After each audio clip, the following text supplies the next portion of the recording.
이 시간 해결받기 원하십니까? 하는 제목으로 함께 말씀의 은혜를 나누고자 합니다. 우리 믿음의 사람들은 삶의 우선순위 또는 가치 기준의 우선순위를 바르게 세워야 한다라는 요청을 자주 받습니다.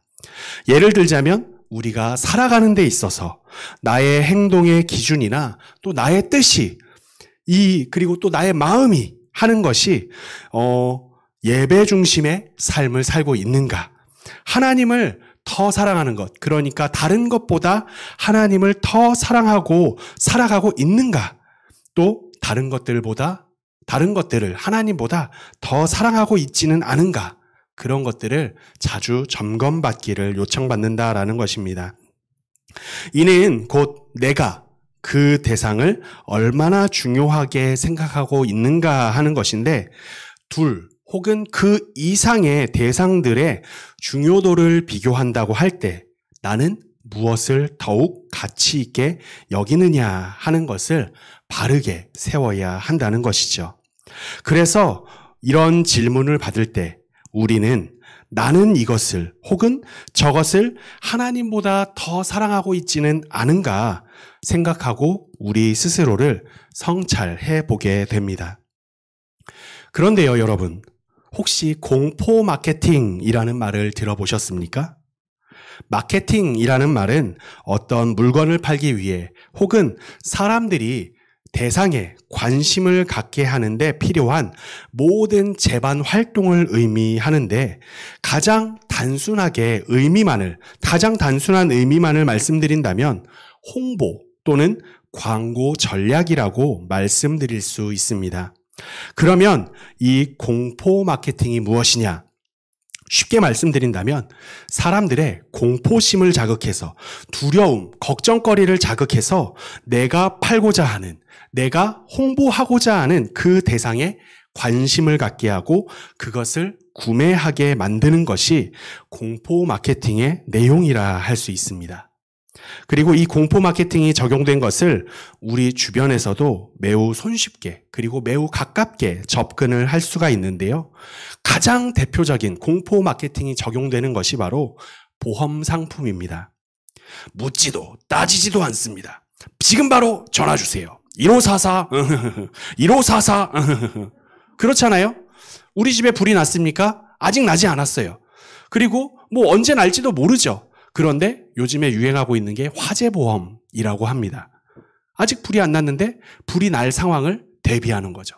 그리고 그 광고를 보면은 불이 났을 때 피해 금액은 얼마, 또 내가 배상해줘야 되는 금액은 얼마, 이웃집에는 또 얼마를 배상해줘야 되고, 그런 것들을 통해서 우리의 공포심을 자극하는 거예요.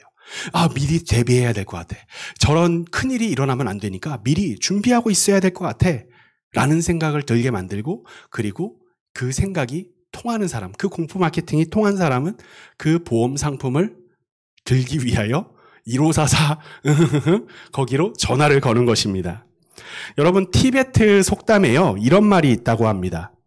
걱정을 해서 걱정이 없어지면 걱정이 없겠네. 또 평생을 미국 매사추세츠 종합병원의 정신과 의사로 있었던 조지 윌튼 박사는요, Why Worry라는 책을 펴냈는데요. 그 책에 이런 내용이 담겨 있습니다. 걱정의 40%, 그러니까 우리가 하는 걱정의 40%는 절대로 현실에서 일어나지 않는다. 걱정의 30%는 이미 일어난 일에 대한 걱정이다.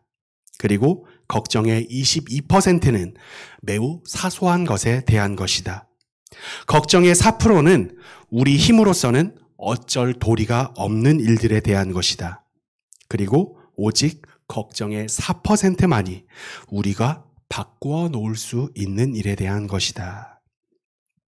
그러니까 우리들이 하는 걱정 중에서 40%는요, 절대로 현실에서 일어나지 않을, 그러니까 우리 머릿속에서만 그냥 우리끼리 그냥 하고 있는, 그냥 괜히 막 겁먹고 지레 막 이렇게 어떻게 해야지 하고 있는 그런 일들에 대한 걱정이라는 것입니다. 그러니까 망상이라는 것이죠. 그리고 30%는 이미 일어난 일, 그러니까 결론되어진 일에 대한 쓸데없는 걱정이라는 것이죠. 그나마 우리 삶과 맞닿아 있는 걱정들 가운데 22%는 매우 사소한, 그러니까 괜히 해봐야 우리 힘만 빠지는, 그러니까 할 필요조차 없는 그런 걱정들이고요. 나머지 8% 중에 절반인 4%의 걱정은 우리 힘으로는 어쩔 수 없는, 그러니까 우리의 영역을 벗어난 걱정입니다. 해봐야 소용이 없고 일어났을 때 그저 받아들일 수밖에 없는 걱정들이라는 것이죠. 그리고 나머지 절반인 4%는 우리가 해결할 수 있는데도 불구하고 하는 그런 걱정들이라는 것입니다. 사실은 단 4%, 마지막, 그러니까 우리가 할 수 있는 일, 이거를 어떻게 하면 조금 더 효과적으로 해결할 수 있을까? 아니면은 요거를 어떻게 하면은 조금 더 나한테 이득이 되는 그런 일로 바꿔볼 수 있을까? 그러니까 이 4%만 효과가 있는 걱정이라는 것입니다. 여러분, 제가요, 왜 이런 이야기를 여러분께 하느냐면요.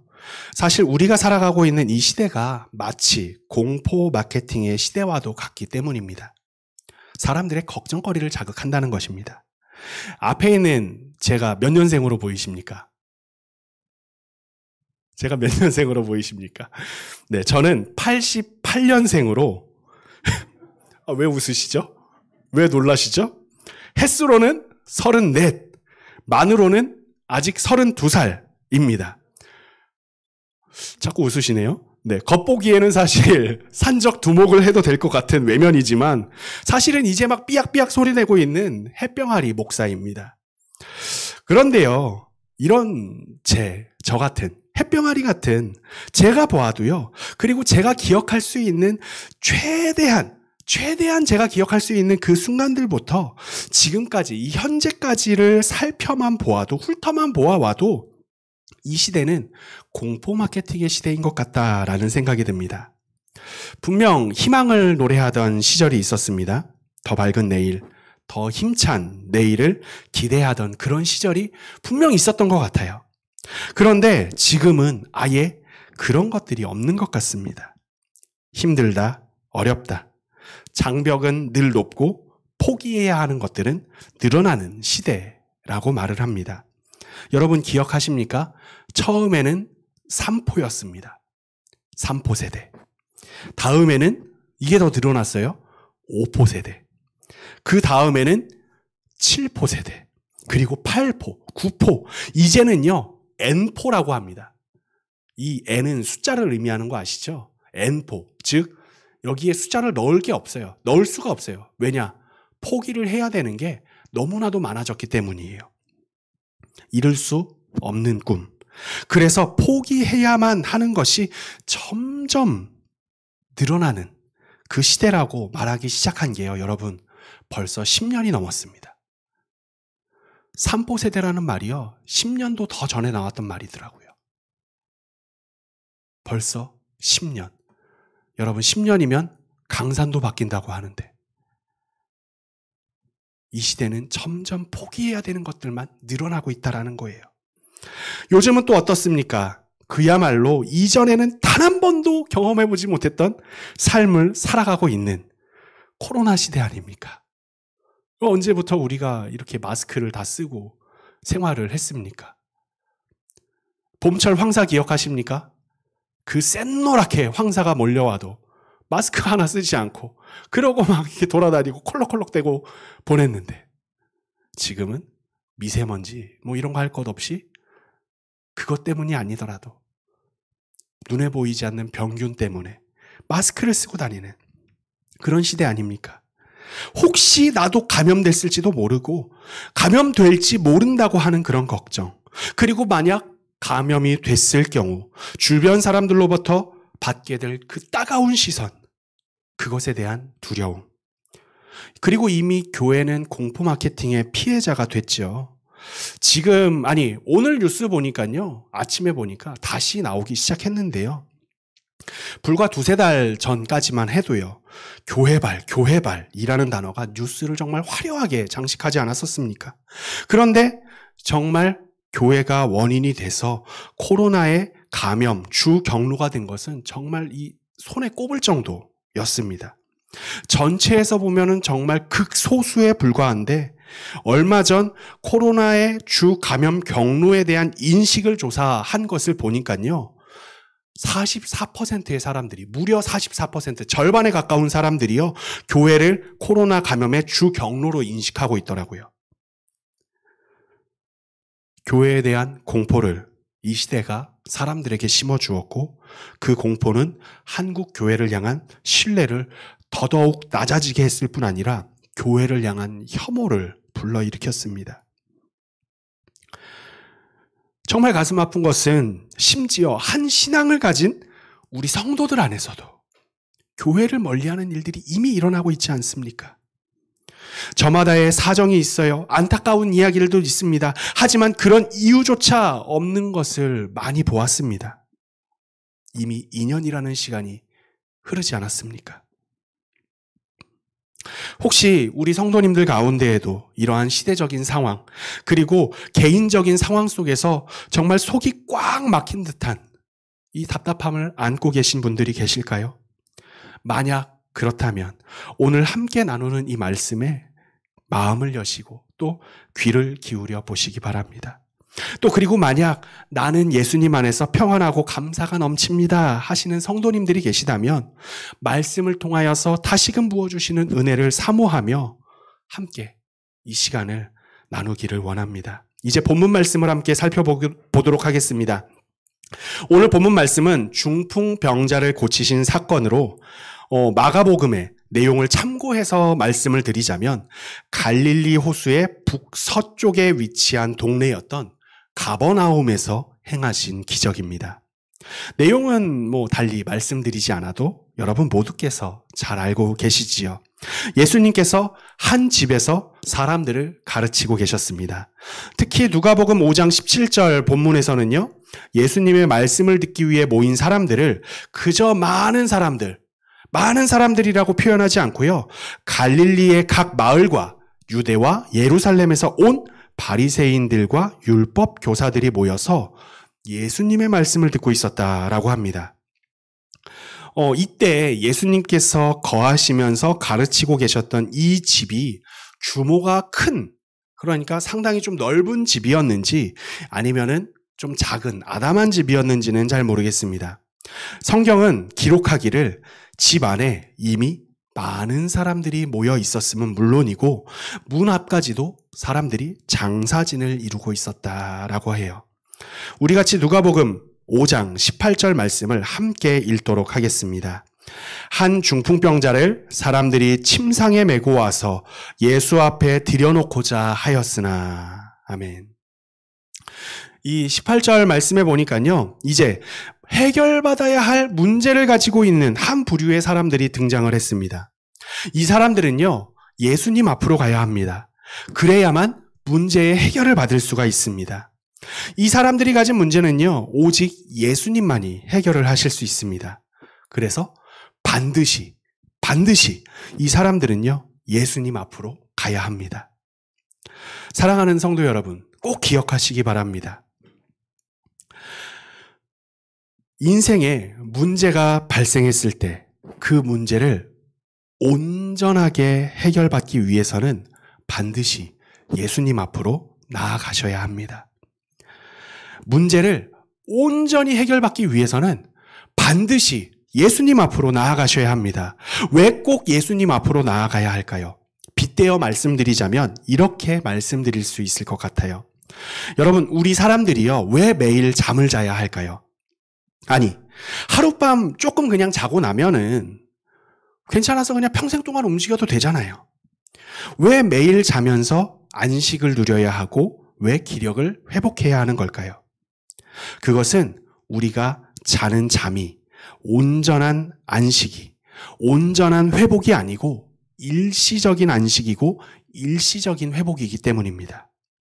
그러면 온전한 안식, 온전한 회복은 어디에서 누릴 수 있을까요?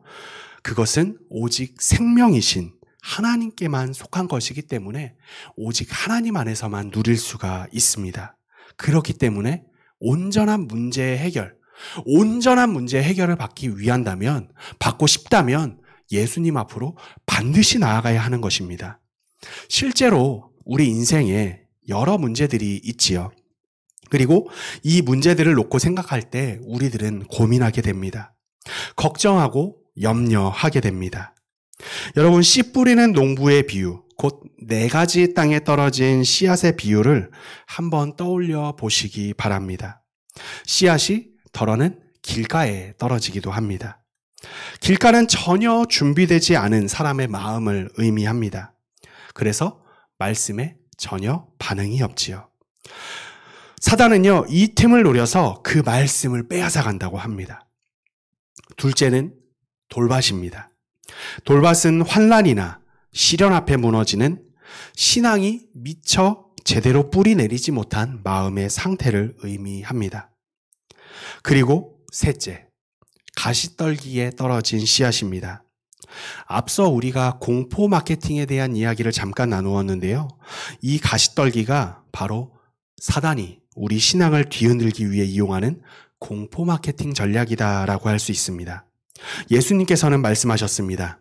가시떨기에 뿌려졌다라는 것은 말씀을 들으나 세상의 염려와 재물의 유혹에 말씀이 막혀 결실하지 못하는 자요.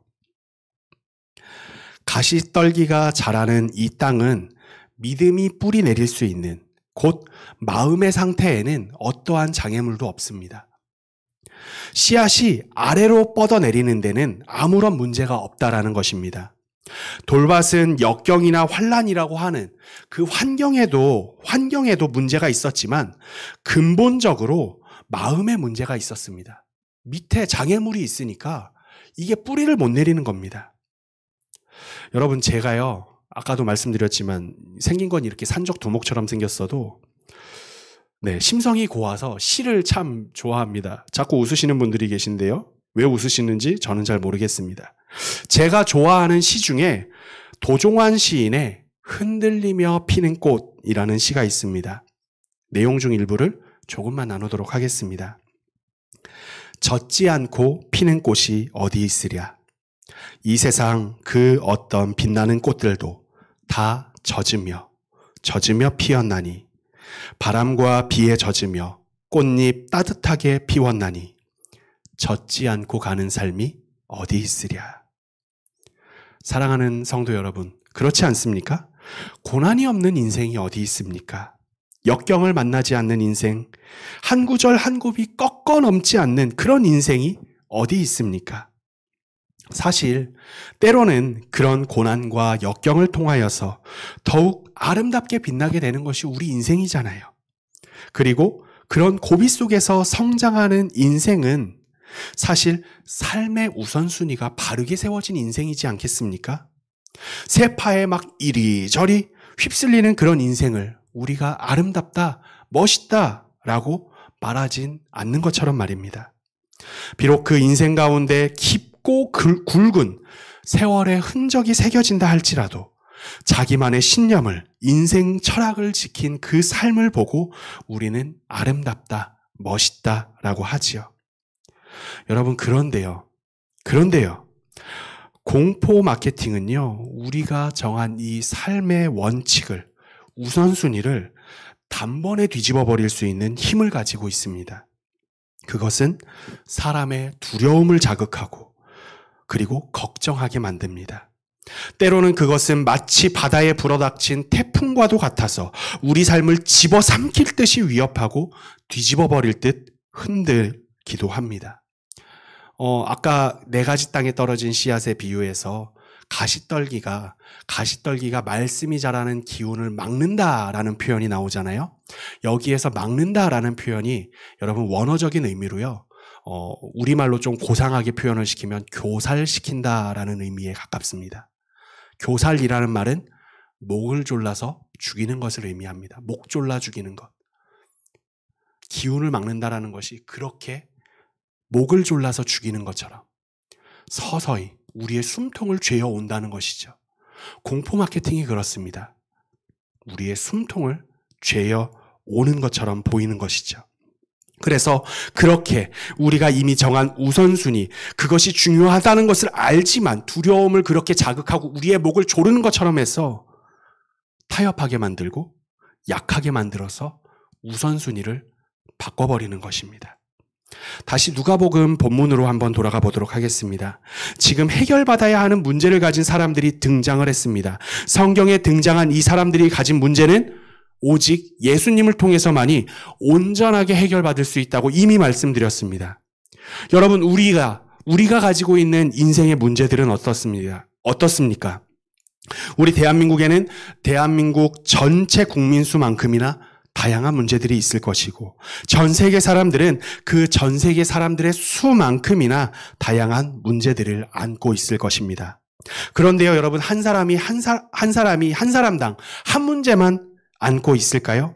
아니죠. 한 사람이 여러 문제를 안고 있을 것입니다. 이 문제들을 그러면 어디에서, 무엇으로 해결을 받아야 할까요? 한 문제를 해결했다 해서 끝일까요? 아니잖아요. 또 다른 문제가 걱정거리로 찾아오는 것이 우리 인생이지 않습니까? 여러분, 인생의 모든 문제, 그 모든 문제의 근본적인 해결은 오직 예수님 앞에서만 가능합니다. 오직 예수님만이 우리를 진정한 행복자로 세우실 수 있는 능력을 가지고 계시기 때문입니다. 그러므로 우리 모두는 여기 지금 이 말씀에 등장한 문제 해결을 받기 위해 예수님 앞으로 나아가야 하는 이 사람들과 같다 할 수 있습니다. 그런데요, 여러분, 예수님 앞으로 나아가는 게 쉽지가 않습니다. 문제가 발생했습니다. 예수님 앞으로 갈 수가 없는 게 문제였어요. 왜 그렇습니까? 이미 많은 사람들이 모여서 장사진을 이루고 있었기 때문입니다. 예수님이 계신 집안은 물론이고 그 집 앞까지도 장사진을 이루고 있습니다. 잠시만요. 잠시만 지나갈게요. 죄송합니다. 지나가겠습니다. 제가 잘하는 건데요. 예, 사람들 뚫고 가는 것. 그런데요, 이렇게 뚫고 갈 수 있는 수준이 아니었습니다. 그렇다면 여러분, 이것은 어떨까요? 지금 이 사람들은 환자를 데리고 있잖아요. 문제를 고침받아야 할 중풍병자를 데리고 있잖아요. 꽉 막힌 도로에서도요, 급한 환자를 실은 구급차가 사이렌을 위용위용 하고 울리면 그 꽉 막힌 도로에서도요, 사람들은 어떻게 해서든 구급차가 지나갈 수 있는 길을 만들어서 현대판 모세의 기적을 만들어주기도 하니까요. 환자가 있잖아요. 그러면 지나갈 수 있었을까요? 여기 환자가 있어요. 지나가겠습니다. 그런데요, 여러분, 17절은요, 분명히 이렇게 말씀하고 있어요. 병 고치는 주의 능력이 예수님과 함께했다. 앞에 있는 4장에서도요, 탁월하게 가르치심은 물론 병을 고치시는 능력을 가지신 예수님의 소문이 이미 파다하게 퍼졌다라고 기록을 하고 있어요. 지금 본문의 상황도 마찬가지 않을까요? 그곳에는 바리새인, 율법 교사들, 또 그리고 일반인들도 있었을 것이고요. 또 그리고 말하지 않아도 병 고침을 받고 싶어하는 수많은 사람들도 거기에 모여 있었을 것입니다. 중풍병자를 메고 왔다고 해서, 급한 사람이 있다고 해서 해결받을 수 있는 그 문제가 아니었어요. 중풍병자와 그를 메고 온 친구들의 상황은 마치 베데스다 앞에 있던 수많은 병자들 사이에 38년 된 병자의 상황과 다름이 없었을 것입니다. 여기 병 고침을 받아야 할 환자가 있습니다 라고 외쳐봐야, 너만 환자냐? 너만 고침받아야 할 귀신 들려 있고, 너만 병 고침받아야 하냐? 여기에도 귀신 들린 사람이 있고, 여기에도 환자가 있고, 여기에도 고침받아야 할 맹인이 있고, 여기에도 고침받아야 할 저는 사람이 있다 라는 따가운 비난이 돌아왔을 것입니다. 우리 같이 19절의 말씀을 함께 읽도록 하겠습니다. 무리 때문에 메고 들어갈 길을 얻지 못한지라 지붕 위에 올라가 기와를 벗기고 병자를 침상째 무리 가운데로 예수 앞에 달아내리니. 여러분, 그래서 이들이 취한 행동이 이것이지 않습니까? 그 집 지붕으로 올라갔습니다. 그리고 지붕을 뜯어내기 시작했습니다. 위에서 지붕을 뜯어냈어요. 그러면 아래에서는 무슨 일이 벌어질까요? 이게 우리말 표현으로 점잖게 기와라는 말이 지금 적혀 있는데, 기와는 그냥 벗겨내면 되는 거잖아요. 한 장, 한 장. 얌전히 뜯어내면 먼지도 나지 않습니다. 그런데요, 여러분, 여기에서의 기와는 사실 우리가 생각하는 그런 전통 기와가 아니고요. 이미 그 지푸라기하고 진흙하고 같이 짓이겨진 상태로 그냥 평평한 지붕 상태 있죠. 요즘 그러니까 현대식 그 옥상을 사용하는 그런 이제 그 집처럼 평평하게 이미 다듬어져서 만들어진 그런 흙집 지붕입니다. 그러니까 지붕을 뜯어낸다라는 것은 쉽게 말해서 지붕을 부순다라는 말입니다. 그것도 그냥 한 사람이 이렇게, 저는 조금 두껍지만은 얇은 한 사람 이렇게 그냥 한 사람 이렇게 쏙 하고 내려보낼 그런 구멍이 아니라 침상째로 달아 내릴 수 있을 만큼 부셔야 했습니다. 먼지는 물론이고요. 지붕을 이루고 있던 흙 조각이나 나무, 지풀 같은 것들이 다 아래로 떨어졌을 것입니다. 그리고 만약 그 집주인이 따로 있었다면요, 그 집주인은 머리를 부여잡고 경악을 하지 않았을까요? 이게 무슨 짓이냐고 소리를 쳤을 것입니다. 오늘날에 빗댄다면요, 손해배상은 물론이고 경찰을 부를 상황인 것이죠. 일반적으로 이해받을 수 있는 상황은 아닙니다. 많은 사람들이 이들의 행동을 보고 감나라 배나라 한마디씩 했을 것입니다.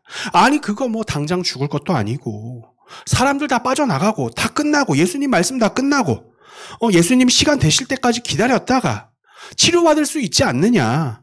아무리 치료를 받고 싶었어도 그렇지. 아니 그렇게까지 남들 피해 다 주면서 그렇게까지 해야 했느냐. 자기들만 뭐 그렇게 급하다고 뭐가 특별하고 유별나다고 잠자코 기다리고 있던 사람들은 그럼 뭐가 되나? 하지 않았을까요?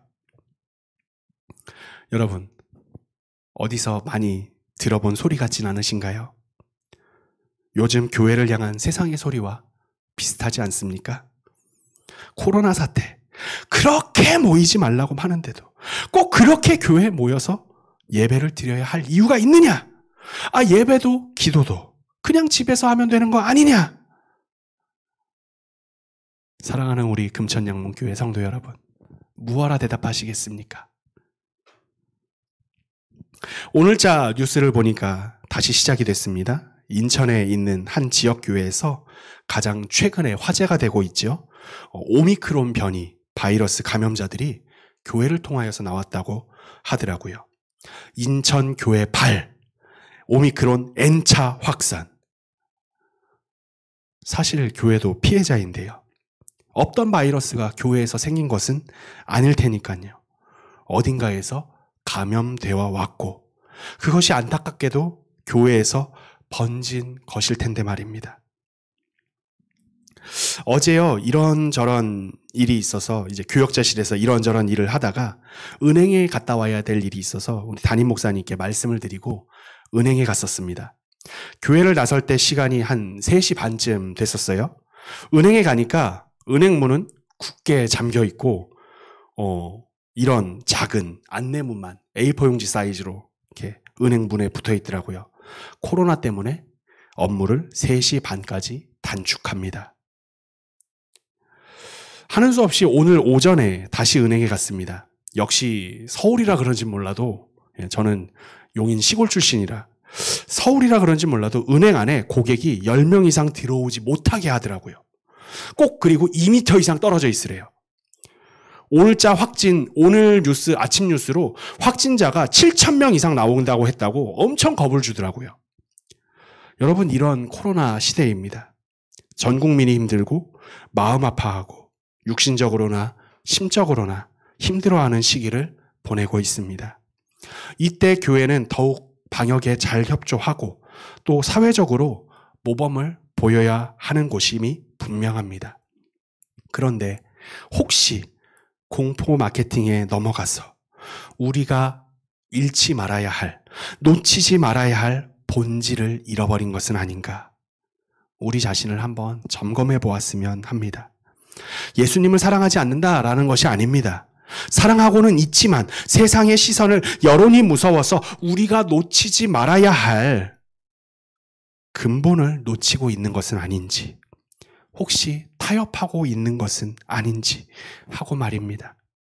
결국 삶의 우선순위를 두려움 때문에, 걱정 때문에 뒤집은 것은 아닌가. 결국 하나님을 사랑하는 마음이 있지만 그 마음보다 더 큰 무언가가, 하나님을 경외하는 마음보다 더 두려워하는 무언가를 감추고 있지 않은가 말입니다. 사랑하는 우리 금천양문교회 성도 여러분, 우리 인생의 문제, 모든 문제들은 오직 주님 앞에서만 해결을 받을 수 있습니다. 또한 모든 문제들, 그 문제들 때문이 아니고서라도 우리는 받은 구원의 은혜가 있는 사람들이지 않습니까? 그 은혜를 생각하며 주님 앞에 모여야 하고 나아가는 일이 본질적인 사람들이 바로 우리들입니다. 또한 무엇보다 우리 주님은 병 고치는 능력만을 가지신 분이 아니지 않습니까? 결론적으로 이 중풍병자를 고치신 이야기가 드러내고자 하는 그것은 예수님이 그저 병만 고치시는 분이 아니라 근본적으로 죄를 사하는 권세를 가지신 분이라는 것입니다. 즉 세상 모든 문제의 근원이 된 그 죄의 문제, 그 근본을 해결하시는 분임을, 하나님 되심을 드러내는 것이 바로 오늘 본문의 목적입니다. 여러분, 질병은요, 여러 증상을 드러냅니다. 오한이 들 수도 있고 기침이 날 수도 있지요. 또 열이 나거나 근육통이 날 수도 있습니다. 헌데 근육통만을 치료하면 그 질병이 해결이 될까요? 기침만 멈추게 하면 그 질병은 해결된 것일까요? 파생되어서 드러나는 증상이 아니라 근원을 치료해야지만 질병의 모든 문제가 해결되는 것 아닙니까? 여러분, 우리의 문제도 그렇습니다. 문제로 드러나는 현상만이 아니라 당면한 문제의 근원을 해결받아야 합니다. 그리고 우리가 목적 삼고 나아가야 하는 바로 그 예수님은 그 모든 문제의 근원을 해결하시는 분이십니다. 삶의 문제들을 놓고 일희, 일비 하는데 만족할 것이 아니라 진정 영원한 만족을 주시고 영원한 해결이 되시는 그 주님께 더욱 매달려야 하는 이 때입니다. 더욱 주님 앞에 나오시기 바랍니다. 더욱더 주님께 매달리시기를 바랍니다. 세상보다 더욱 크신 분이 바로 우리 예수님이시지 않습니까? 특별히 우리가 기억해야 할 것은 오늘 본문에서 문제를 가진 사람들이 예수님께 나아가기 위해 지붕을 뜯음으로 인해 다른 문제들이 발생을 했고 그들이 이로 인해 비난을 받았고 또 그 후에 어떻게 보상을 했는지 그런 문제들이 발생을 했잖아요. 그것들도 해결해야 될 문제들이잖아요. 그런데 성경은요, 그것을 문제 삼고 있지 않습니다. 그것은 기록조차 하고 있지 않습니다. 그렇잖아요. 분명 이들의 행위로 인해 다른 문제들이 발생을 했습니다. 다른 문제들이 생겨버렸습니다. 그런데 오직 성경은 하나만 기록합니다. 예수님 앞에 나온 그들은 인생의 그 문제를 해결을 받았고, 그래서 그들은 하나님께 영광을 돌리며 기쁨으로 집으로 돌아갔고, 그들로 인하여 그곳에 모여있던 다른 사람들도 하나님께 영광을 돌렸다고 오늘 본문은 분명하게 선포합니다. 분명 이들이 예수님께 나아가는 그 일로 인하여서 다른 문제들이 발생을 했습니다. 그런데 그 문제들은 문제들이었으나 전혀 문제가 되지 않았습니다. 그 다른 문제들도 예수님 앞에서, 아니 예수님으로 인하여서 이미 다 해결이 되었던 것입니다. 여러분, 두려움 갖지 마시고 예수님 앞으로 기도의 자리로 나아오시기 바랍니다. 사랑하는 우리 성도 여러분, 성경은 기록합니다. 믿음이 없이는 하나님을 기쁘시게 하지 못하나니 하나님께 나아가는 자는 반드시 그가 계신 것과 또한 그가 자기를 찾는 자들에게 상 주시는 이이심을 믿어야 할지니라. 무엇을 보고 계십니까? 어디에 여러분의 시선을 고정하고 계십니까? 이 땅을 바라보면서 이 땅의 것에 일희하기 위해 일비할 이 땅의 문제 해결 방식을 간구하고 계시진 않습니까? 영원한 평강으로 나아오십시오. 우리 예수님께서 수고하고 무거운 짐을 지고 있는 당신을 기다리고 계십니다.